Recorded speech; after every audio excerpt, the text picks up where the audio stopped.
rasa takut itu muncul, maka Daud berusaha untuk melindungi dirinya. Dia harus melarikan diri. Dia harus berpisah dengan keluarganya.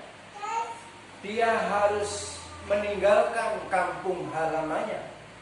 Karena Daud secara manusia memang mengalami rasa takut yang hebat ketika diancam akan dibunuh oleh Raja Saul.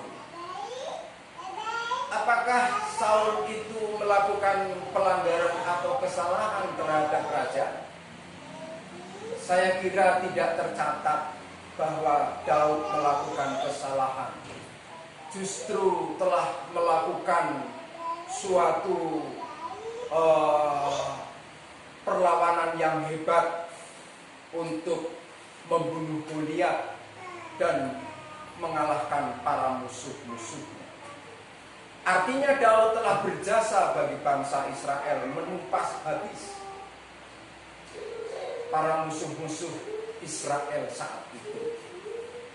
Akan tetapi dengan puji-pujian rakyat yang berlebih-lebihan, justru seakan-akan Saul lebih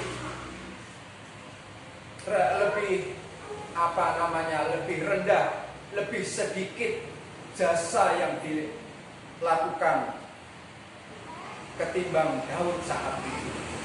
Membuat Saul irian, membuat Saul cemburu, maka usaha Saul pun hanya satu, ingin menghabisi nyawa Daud supaya puji-pujian rakyatnya itu tidak terus-menerus tertuju kepada Daud.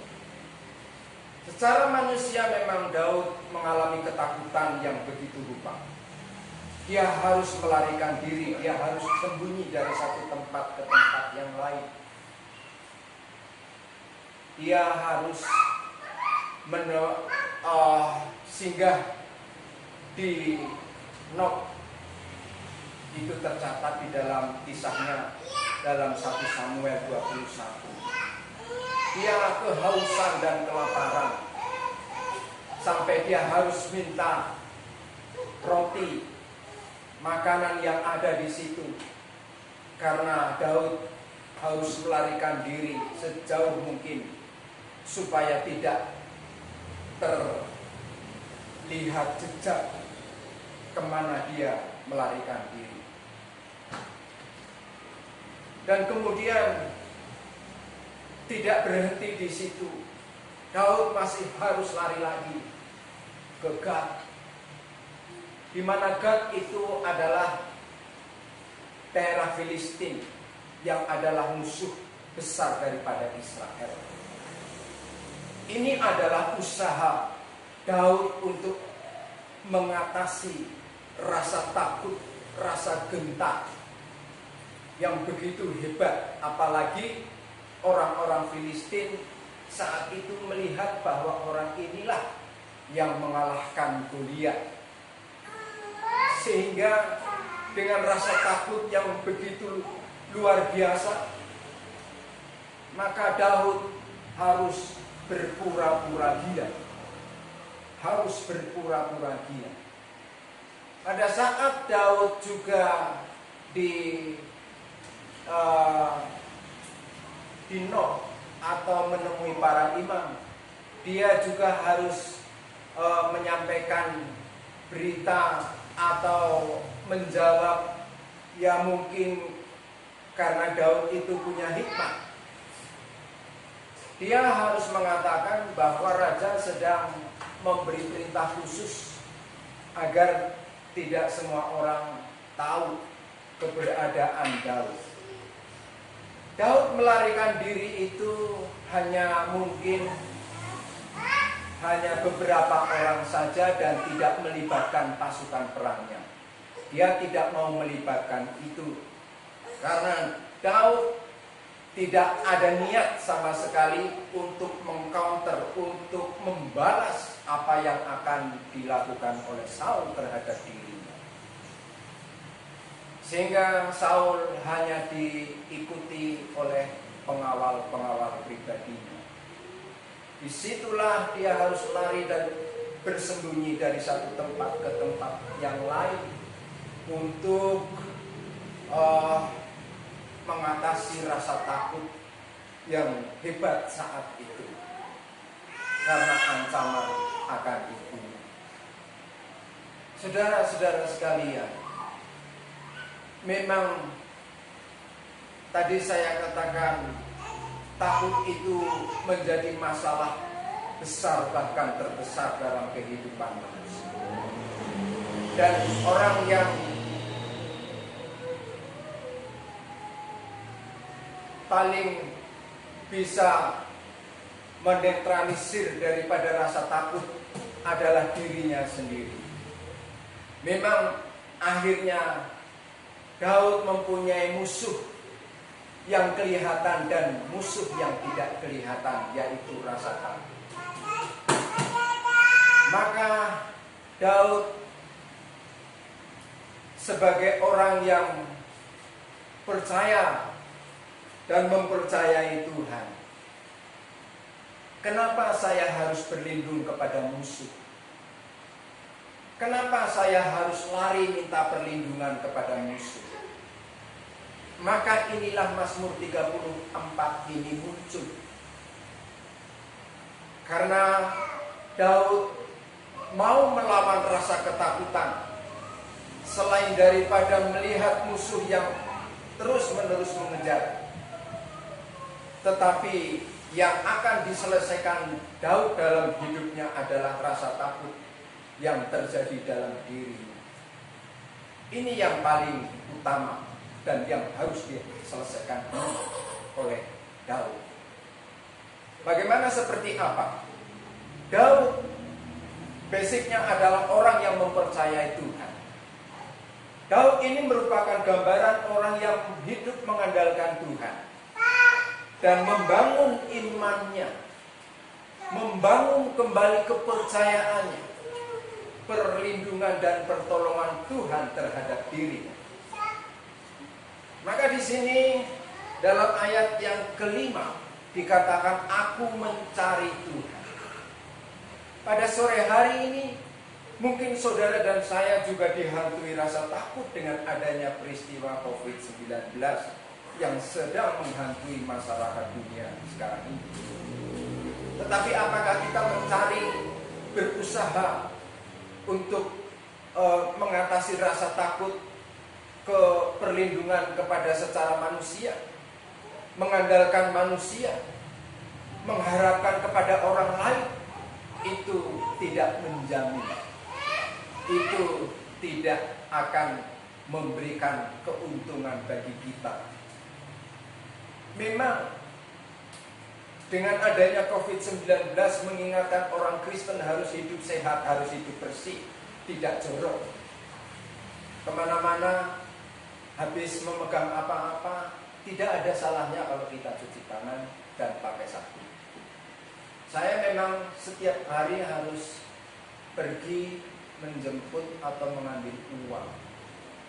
Ya, di kantor sekarang disediakan, di kantor-kantor disediakan, begitu saya masuk ke kantor juga harus, Pak, jangan lupa hand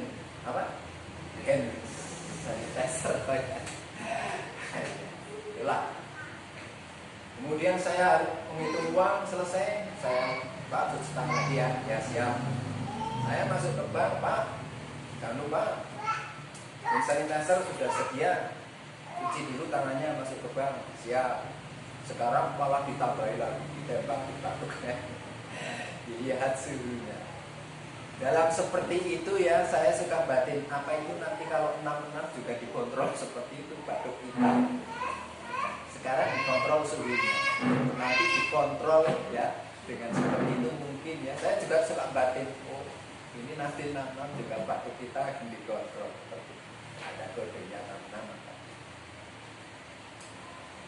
Ya itulah, kita memang tidak ada salahnya menjaga kebersihan, mematuhi anjuran dan peraturan pemerintah yang sekarang ini berusaha untuk menghentikan COVID-19. Akan tetapi rasa ketakutan kita itu jangan sampai berlebihan, seperti apa yang Daud rasakan ketika Daud itu diancam dan akan dibunuh. Dia harus membangkitkan dan membangun imannya, mempercayai Tuhan dan kembali mencari Tuhan. Ini adalah usaha kita sebagai orang beriman. Tidak ada langkah lain, tidak ada dengan cara yang lain, karena akan lebih hebat lagi bencana-bencana yang akan menimpa di muka bumi ini. Tidak hanya COVID-19 yang menghukum dunia ini. Memang ini sebuah pertanda bahwa Tuhan sedang berbicara kepada penduduk dunia. Apakah masih membangun keangkuhan dan kesombongan? Maka COVID-19 ini diizinkan oleh Tuhan menyebar di berbagai dunia. Termasuk orang Kristen, apakah mengalami rasa takut yang berlebihan? Ini sebuah pertanyaan. Jika hal ini terjadi, maka tidak ada ubah dan bedanya kita seperti orang-orang. Mari kita kembali mempercayai Tuhan. Mari kita kembali mengandalkan Tuhan, supaya hidup kita terlindungi. Bukankah Tuhan Yesus telah menyampaikan firman-Nya kepada kita di dalam Yohanes 14 ayat yang pertama? Janganlah gelisah hati. Gelisah dalam hal ini bisa disamakan dengan kecemasan. Gelisah, kecemasan sampai kepada tingkat ketakutan, ini juga akan terjadi. Maka pesan Tuhan kepada kita, percayalah kepada Allah dan percayalah kepada Dia. Dalam surat Rasul Paulus ke Timotius, yaitu 2 Timotius 1 ayat 7, bahwasanya di sana dikatakan Tuhan, baik kita baca saja 2 Timotius 1 ayat 7. 2 Timotius 1 ayat 7 saya bacakan. Sebab Allah memberikan kepada kita bukan roh ketakutan, melainkan roh yang membangkitkan kekuatan, kasih, dan ketertiban. Membangkitkan kekuatan, mempunyai daya, kekuatan untuk terus berpegang teguh pada janji Tuhan. Ini yang penting dan harus menjadi pijakan, menjadi pegangan bagi kehidupan kita orang percaya. Bukankah minggu kemarin kita akhir daripada firman Tuhan, Tuhan akan melihat masih adakah iman di bumi. Tuhan tidak pernah melihat di mana kita bergereja, di GPDI kah, di GBI kah, di GKI kah, di GKJ kah. Tidak akan melihat dan bertanya sampai ke sini. Tetapi yang dilihat adalah masih adakah iman anak-anak Tuhan. Jika kita masih berpegang teguh pada janji Tuhan, maka kita akan mengarahkan pandangan kita fokus kepada Tuhan. Memang kita bisa mendengar dan juga kita bisa melihat apa yang sedang terjadi di muka bumi melalui media WhatsApp. Kita memang tidak bisa lepas dari ini.